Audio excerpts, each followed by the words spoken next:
In this part of the interview, Ben will be telling us all about what his work will consist of. He'll also be telling us what he can't leave home without and how he'll be having a business meeting on a sandbank. And what will work consist of then? I don't really know yet. There isn't a fixed daily schedule. I know that. I know that I will get up as I do at the moment at 5:30 in the morning when the sun gets up, and I'll go for a swim, and that will get me ready for the day. And then I will see what's on the cards. At the moment, there isn't a fixed plan. The first 6 weeks involve, I know, going to Lizard Island for 3 or 4 days, which is quite a lovely resort in the north of the Barrier Reef. I know there's going to be 3 days meeting an adventurer out there called Mike Horn, who's at the moment doing an expedition around the world that's taking 4 years. So I'm meeting him for dinner one night on a sandbank on the Barrier Reef. How exotic How does it cool get? is Yeah. that? That's the So best thing I don't ever. know what his plans are or his proposal is, but it's going to be a case of sitting down and talking to him about what the future may hold. So that's quite exciting in itself. But it's going to be really soaking up what the islands of the Barrier Reef have got to offer. Looking at all the experiences that are there, looking at all the different things like the diving, the backpacking, the sailing, all the 5-star resorts, and experiencing them. And that's, for me, the really lucky bit, because it's stuff that money can't buy, a lot of it. And then the serious part is the work and the blogging and the writing a report on it and trying to sell it to the world. And that's what my daily or weekly work will be, is putting a realistic blog up there to try and attract as many people as I can from around the planet.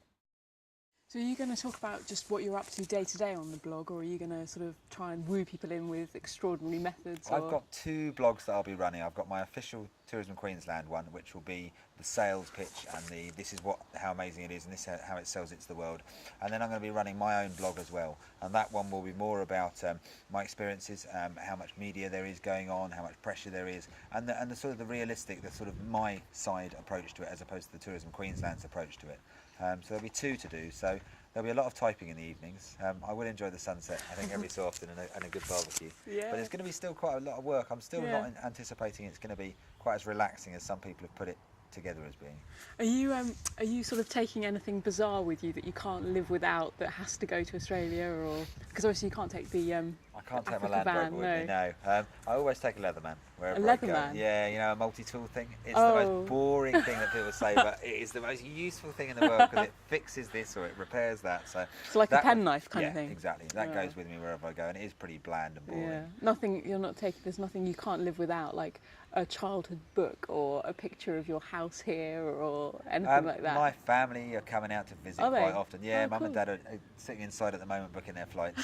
My sister's thinking about Christmas time. Lots of friends are coming out. So after being away last year for the entire year and really being out of touch a lot of the time because it was Africa, Yeah. Australia is a lot easier. Yeah. There's phone lines. I know it's 24 hours virtually out on the world clock, but the phone lines are really good. I've got my Skype, which I can use to speak to people every day if I need to. So the comforts of home aren't that far away, and it's a first world country. Everything is a lot simpler out there than it was in Africa. So this is a bit of a step down in terms of how hard it is to get in touch with people, but a step up in terms of luxury, because I moved from my roof tent on top of the Land Rover to my 5-star house. So a little bit different, isn't it? Yeah.